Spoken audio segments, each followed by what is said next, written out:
Greetings, loves, and welcome to Soul Search. Go ahead and hit that like button for me and subscribe if you haven't already subscribed. Make sure your notifications are on. Now, let's talk about the movie Hancock. Now, Hancock is a 2008 American superhero film starring Will Smith as John Hancock, an amnesiac, alcoholic, reckless superhero human. He's trying to remember his past, y'all.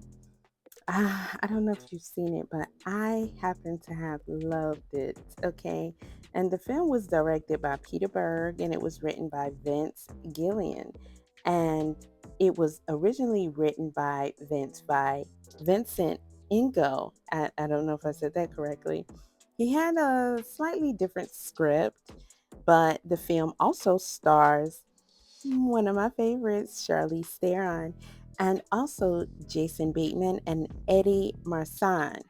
Now, the production companies for this was Columbia Pictures, Relativity Media, Overbrook Entertainment, Weed Road Pictures, Forward Pass, Blue Light, and it was distributed by Sony Pictures.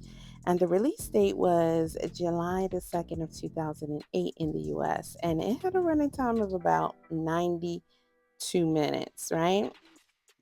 And the budget was 150 million.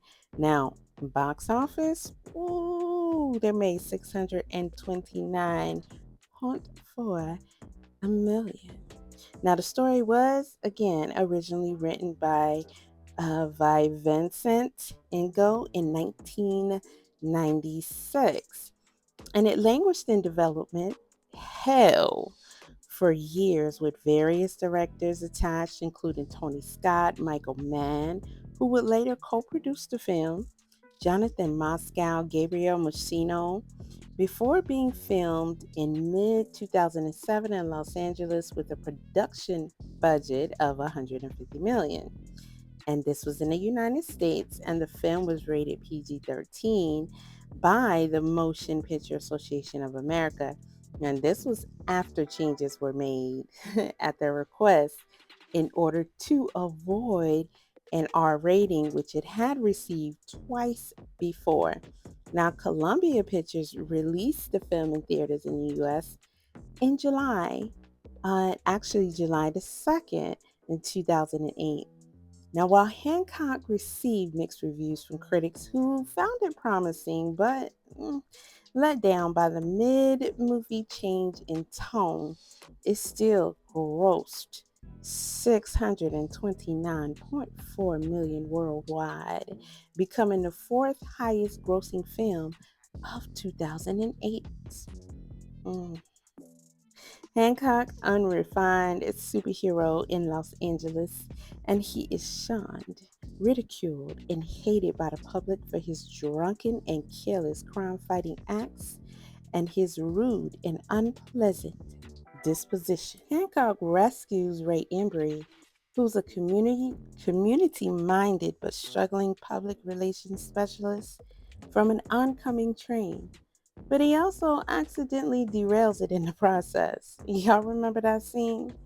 Well, in gratitude, Ray offers to help improve Hancock's public image, and he hopes that, he'll be the spokesperson for his charitable brand, which is All Heart. Now, Hancock meets Ray's family, his son Aaron, and his wife Mary, who she's suspicious of him.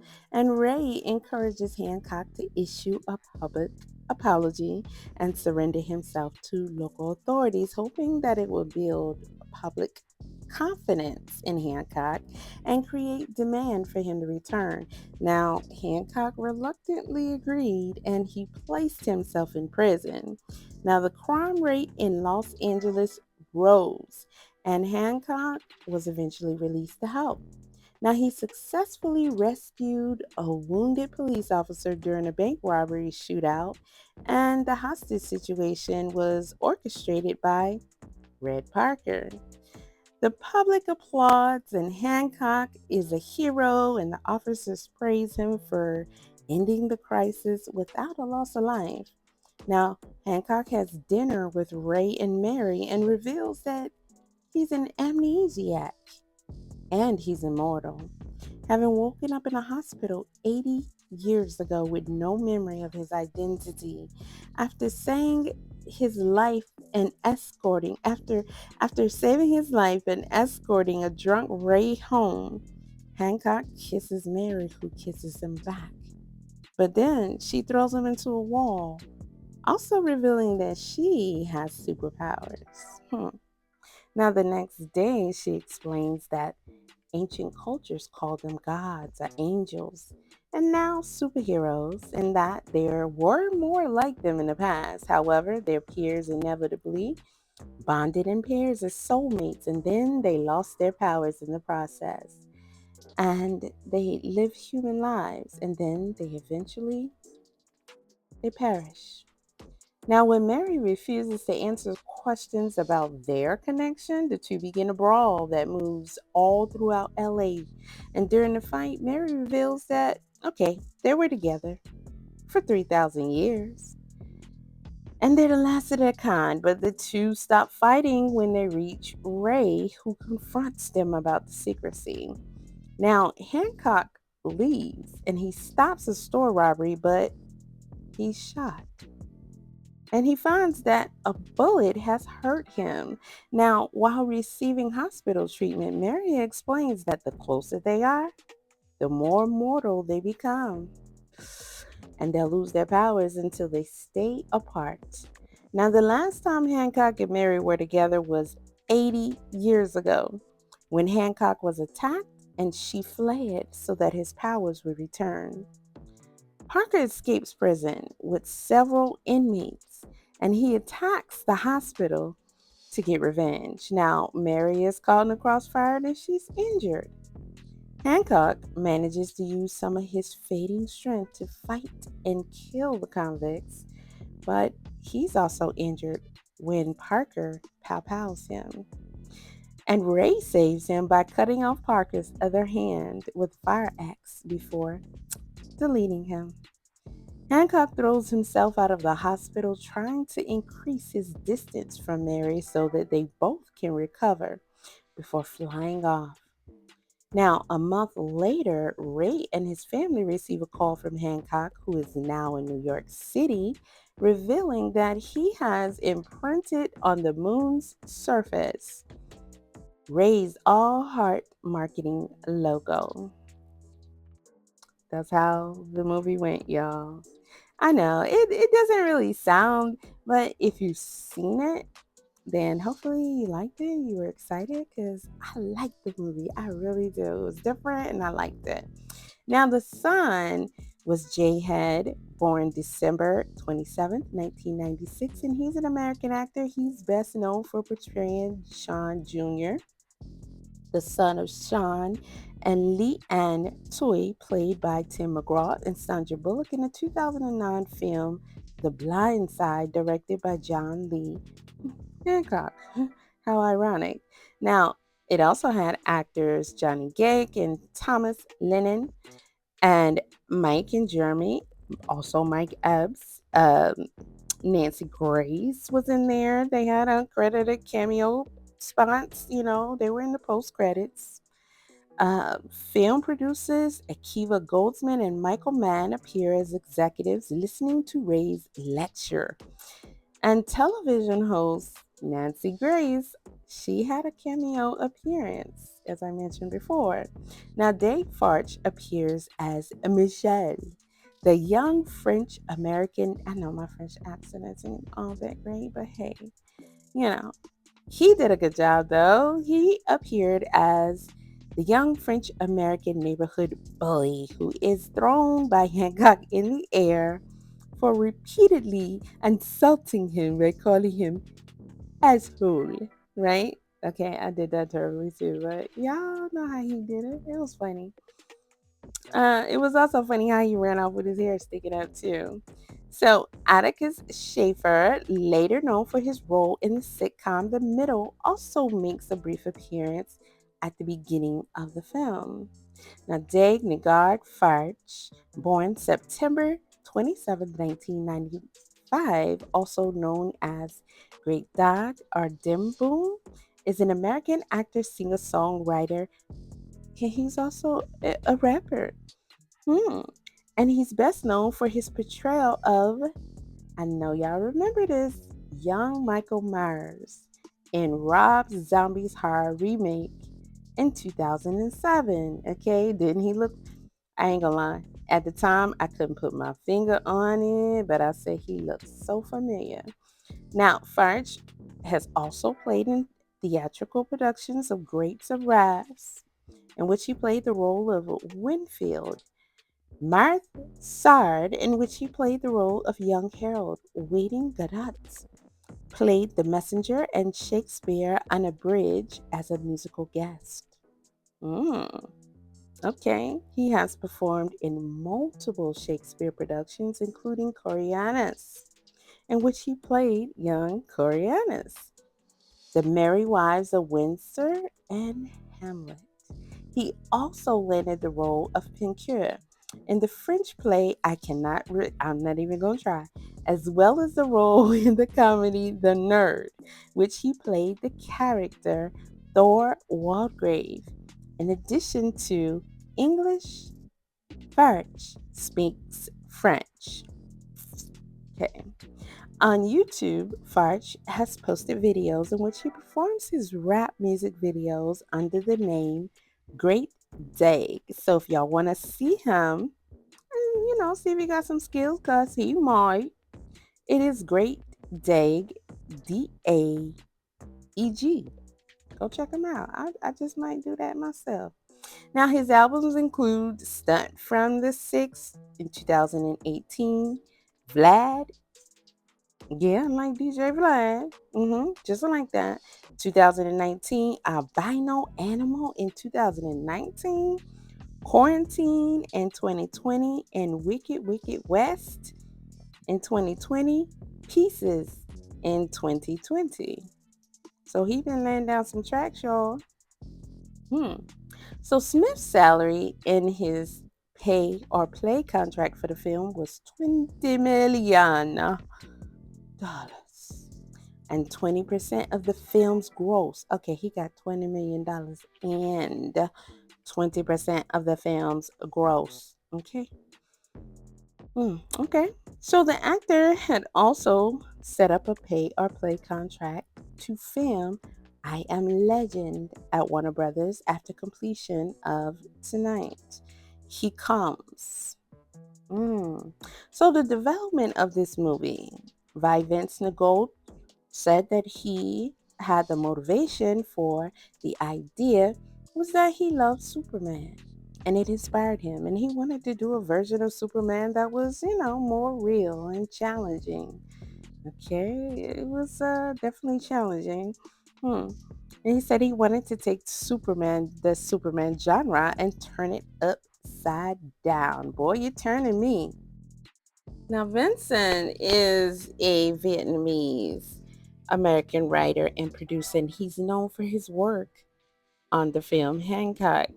And he originally wrote the screenplay for Hancock in 1996, and has a background in film production and he's worked with various directors, including Tony Scott, and he founded the Vietnamese-based company Early Rise Media Group, and has developed multiple successful films and television shows throughout his career. Now, Hancock, a second one, possibly. Let's see what I could find, guys. What did I find? Well, director Peter Berg said prior to Hancock's release that if the film pulled in as much business as predicted, a sequel, Hancock 2, would likely follow. I think they were impressed with what they made, right? So after the film's release on DVD and Blu-ray discs, that was a thing back then. Actor Will Smith said that there was ongoing discussions about a possible sequel, and he said the ideas aren't developed, but we are building out an entire world, and I think people are going to be very surprised at the new world of Hancock. In August of 2009, Columbia Pictures hired screenwriters Adam Fierro and Glenn Mazzara to write the sequel. Okay. And the studio planned to bring back the production team from the original film. Charlize Theron also confirmed that she would reprise her role. Okay, smart on that. And Berg said to expect a third actor to star as another figure with powers like Smith's and Theron's characters. I figured they would do something like that, but I wonder what kind of direction would they try to take that in? Because did Homegirl say they were all gone? The ones like them, so she would have to be. What's she gonna be like a? She can't be a cousin. I don't know. I don't know. I kind of hope they don't do the film though. I ain't gonna lie. I think they should just leave it be. Um, but hey, I don't think they are. I just don't. I just don't because it's been too long. It's been too long. But hey, maybe they might. Um. So in January of 2012, Berg reaffirmed his plans to make the film. That's still a long time away. Now, during the 2020 interview, Theron indicated that she remained interested in a Hancock sequel, but she admitted that there had been no progress to move forward to production. Now, in February of 2025, during a surprise appearance on XQC's Twitch live stream, Will Smith teased that the sequel, while stating that Zendaya was supposed to be approached for the role. So it sounds like they have some serious plans in production and that they have already really started on it, as I've just read, because that third person seems to be who? However you say her name, Zendaya. This lovely lady here, who's big in the fashion world. Now, Hancock 2 appeared to be moving forward back in 2009, way back then, with Smith, Charlize Theron reportedly signing on to reprise their roles from the original. Screenwriters Adam Fierro and Glenn Mazzara were also said to be on board, being confirmed later that year that the sequel had run into delays. It was rumored to have been canceled until the Hammer's recent status update, which was February 2025. Hancock 2 is still a possibility, according to director Peter Berg, back in 2012. And the Helmer told CBM that a follow up to the Will Smith starring superhero comedy is likely to go ahead once scheduling conflicts are resolved. Now, when Will Smith came on to the stream in 2025, he discussed a wide variety of topics, but eventually the subject of Hancock 2 came up, and he mentioned that there was a really cool Hancock 2 idea that's being brought up to him. And he said Zendaya is supposed to be approached for the role. And it just sounded really iffy and not as etched in stone as it was previously um, presented, but just not really too far off. However, I'm cool either way. I mean, I guess we can give them a shot. If they're going to do it, they're going to do it either way. So we don't know the choice. But I just don't think the talent is out there to really. Because this movie is kind of like it could be a hit or miss, to be honest. And I think it was just perfect the way it was the first time. Though it's either you liked it or you didn't. Those of us who liked it, we liked it. Okay. And I think the way that we liked it, you could mess it up easily. You really could. Just it's too easy to make it corny and uninteresting. And then when I think about the fact that Charlize's character was like, there's none of us left. I mean, what can we predict this storyline easily? Like, is there gonna be, oh, I was asleep, I don't know, but I was awakened, and then who is she gonna be, like their child? Or she's gonna be the girlfriend of Will or something, and old girl gonna get jealous, and I mean it can go for so many ways, and I'm pretty sure we could probably predict how it can go. But I think the chances are too high that it's gonna be corny, and I honestly think that they should leave it alone. But what do you guys think? First of all, did you like the first one? And secondly, do you trust that they could probably come up with a good storyline and actually make a good sequel to this movie? Let me know what you think down below. Don't forget to hit that like button, and hey, share the video too. Peace.